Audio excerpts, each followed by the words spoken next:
दोस्तों, मान लो कि एक आदमी है जिसका नाम राजू है। वो एक बैंक के पास जाता है जिसका नाम है बैंक वन, और वो उस बैंक से लोन ले रहा है और बैंक को पता है कि ये पहली बार हमसे लोन ले रहा है। और फिर यही आदमी दूसरे बैंक के पास जाता है जिसका नाम है B2 और उससे भी लोन ले लेता है।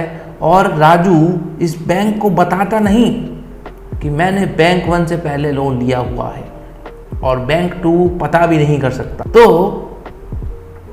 इस आदमी ने दो लोन ले लिए और इसकी औकात एक ही लोन लेने की थी।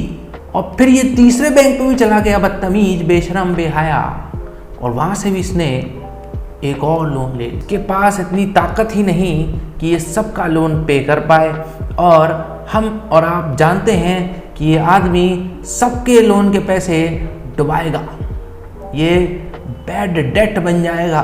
और ऐसे लोग बैंकों का नुकसान कराते हैं, और बैंकों का नुकसान की जितनी भी भरपाई होती है वो आपके और हमारे पैसों से ही होती है। आम लोगों का पैसा बचाने की जिम्मेदारी गवर्नमेंट की है, और गवर्नमेंट ने ऐसे लोगों को ये काम करने से रोकने के लिए कुछ क्रेडिट एजेंसी बनाई हुई हैं। और ये क्रेडिट एजेंसीज एक ऐसी एजेंसी होती हैं जो इंडिया में जितने भी बोरोवर्स हैं, यानी जो भी लोग लोन लेते हैं, भले ही वो इंडिविजुअल हो, भले ही वो कोई बिजनेस हो, भले ही वो कोई कंपनी हो, भले ही वो कोई आर्टिफिशियल जुडिशियल पर्सन हो या कोई भी हो, उनको ये एजेंसीज रेटिंग देती है। और उन एजेंसी में से एक एजेंसी है जिसका नाम है ट्रांस यूनियन सिबिल। ये क्रेडिट रेटिंग देती है 300 से 900 के पॉइंट्स में। दोस्तों, ये स्कोर जितना ज़्यादा होगा उतना बढ़िया होगा, और जितना कम होगा उतना ही वर्स्ट होगा। दोस्तों, ये जो एजेंसीज होती हैं ये इस स्कोर का कैलकुलेशन डिस्क्लोज नहीं करती। इसका कैलकुलेशन कॉन्फिडेंशियल है और RBI और इन एजेंसीज को ही पता होता है। तो इसका कैलकुलेशन कोई नहीं बता सकता, लेकिन इस एजेंसीज ने कुछ इंस्ट्रक्शन दे रखे हैं आम लोगों को जो भी बोरोइंग करते हैं, कि अगर उनको अपना क्रेडिट रेटिंग ज़्यादा मेंटेन करनी है तो कुछ स्टेप्स को फॉलो करना पड़ेगा। आपका जो लोन मिक्स है, यानी आपके जो लोन के टाइप्स हैं, वो जितने ज़्यादा तरीके के होंगे उतना अच्छा होगा। अगर आप एक ही लोन बार बार ले रहे हैं, जैसे मान लो पर्सनल लोन ले रहे हो आप, तो बार बार ले रहे हो तो वो सही चीज़ नहीं मानी जाती, और उसकी वजह से आपका क्रेडिट स्कोर कम होता है। मतलब लोन मिक्स जितना ज़्यादा होगा उतना क्रेडिट स्कोर अच्छा है, और लोन मिक्स जितना कम होगा उतना ही क्रेडिट स्कोर बुरा होगा। दोस्तों, दूसरी चीज़ जो आती है वो आती है क्रेडिट यूटिलाइजेशन। दोस्तों, आपको लोन में एक लिमिट दी जाती है कि आप इतने रुपए तक का लोन यूज़ कर सकते हैं। तो उसका ये एजेंसी आइडियल बोलती है कि 30% यूज़ करिए। मान लो आपको 50,000 की लिमिट मिलती है तो उसका 30% यानी 15,000 तक ही आपको क्रेडिट लिमिट यूज़ करनी चाहिए, और उससे ज़्यादा अगर आप बार बार यूज़ करते हैं तो आपका सिबिल स्कोर कम होगा। यानी जितनी ज़्यादा क्रेडिट यूटिलाइजेशन होगी उतना स्कोर गिरेगा, और जितनी कम होगी उतना ही क्रेडिट स्कोर बढ़ेगा।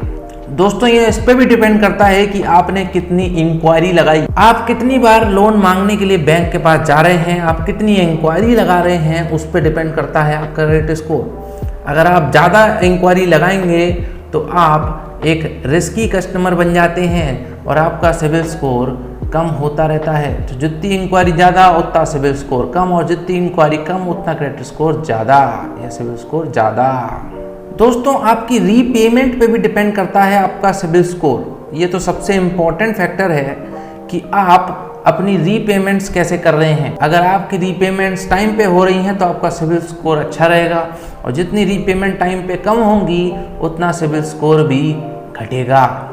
आप जितना भुगतान नहीं कर पाएंगे, यानी आपने कोई डिफ़ॉल्ट कर दिया पेमेंट में, या आप नहीं कर पा रहे पेमेंट कोई भी कारण से, तो जितना ज़्यादा डिफ़ॉल्ट होगा उतना ही कम क्रेडिट स्कोर होगा, और जितना ही कम डिफ़ॉल्ट होगा उतना अच्छा क्रेडिट स्कोर होगा। तो दोस्तों ऐसे बनता है आपका सिबिल स्कोर। ये कुछ गाइडलाइंस हैं जो कि सिबिल एजेंसीज ने हमको दे रखी हैं, और ये स्कोर 750 की रेंज के आसपास अगर आपका रहता है तो वो गुड माना जाता है। इससे ऊपर है तो बहुत बढ़िया है, और अगर इससे नीचे है तो ठीक है, लेकिन 700 से नीचे अगर चला गया तो वो बुरा बनने लग जाता है, और फिर जितने भी लोन आप मांगने जाएंगे वो आपके रिजेक्ट कर दिए जाएंगे, क्योंकि आपका सिबिल स्कोर कम होगा। तो फ्यूचर में अगर आपको कोई भी लोन वगैरह की ज़रूरत पड़ती है तो ये बैंक्स आपका सिबिल स्कोर निकाल लेती हैं इन एजेंसी से, और आपकी क्रेडिट वर्दीनेस चेक हो जाती है, और आपका सिबिल स्कोर अगर बुरा हुआ तो आपको क्रेडिट नहीं दिया जाएगा, और अगर आपका सिबिल स्कोर बढ़ा हुआ तो आपको ईजिली लोन मिल जाएगा। तो दोस्तों आशा करता हूँ कि आपको समझ में आया कि सिबिल स्कोर क्या होता है, कितनी रेंज में रहता है, कैसे अच्छा मेंटेन कर सकते हैं, और ये एजेंसीज कैसे बैंक्स की हेल्प करती हैं अपने क्रेडिट स्कोर्स को उनको शो करके। तो thank you so much for watching this video. और हाँ, ये चैनल आम आदमियों के लिए नहीं है, खास आदमियों के लिए है। तो मैं चाहता हूँ कि जो खास आदमी है वो इस चैनल को प्लीज़ सब्सक्राइब करिए और शेयर करिए अपने दोस्तों के साथ ऐसी ही नॉलेजेबल वीडियोज़ आगे पाते रहने के लिए। Thank you so much.